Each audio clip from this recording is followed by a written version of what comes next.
This is where we began to mix basic principles of Christianity with new age spiritual ideas such as manifestation, which we have to be somewhat careful. I speak of manifestation sometimes, and as I'm moving along in my journey, I'm learning these things. I will correct myself as necessary, as God,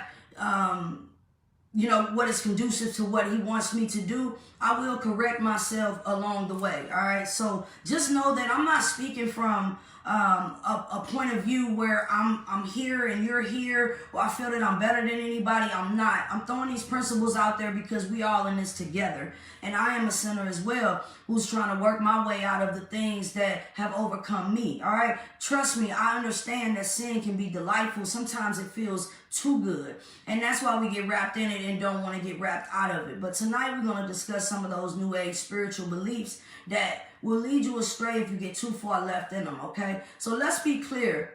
Let's draw a line as Christians, as believers of Christ, as John, I believe 14:6 tells us that the only way to God is through Christ. Now let's talk. Let's discuss it. These spiritual ideas are some, but not limited to, manifestation, universal laws, people that speak of the universal, the universe, this and that, right? You know what I'm saying? Not all of these things are bad ideas or all necessarily too far left that deem you as not being a Christian. You see what I'm saying? That take you away from that. But we have to be careful as Christians as to draw a line and make sure that we are parallel to that line, okay? So we're talking about manifestation, universal laws, astrology, mysticism, and our very own personal rules that we've designed and made it okay to just be acceptable because we know we live in this particular sin. So when we live in this particular sin, we're going to make all the excuses we can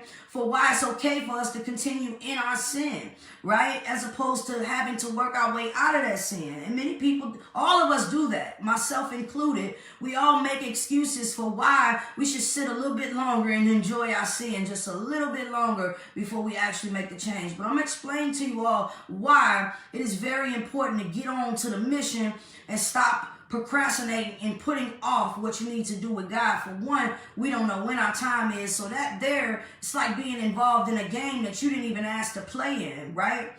Your time could be any time. And you sitting up here playing this game and you don't know. You know what I'm saying? So wouldn't it be more likely to think, I don't know when my time is, so let me prepare now, right? But it's just the opposite in the thinking of a human being, right? We're not logical in our way. We're definitely not reasonable. But let's talk more, all right?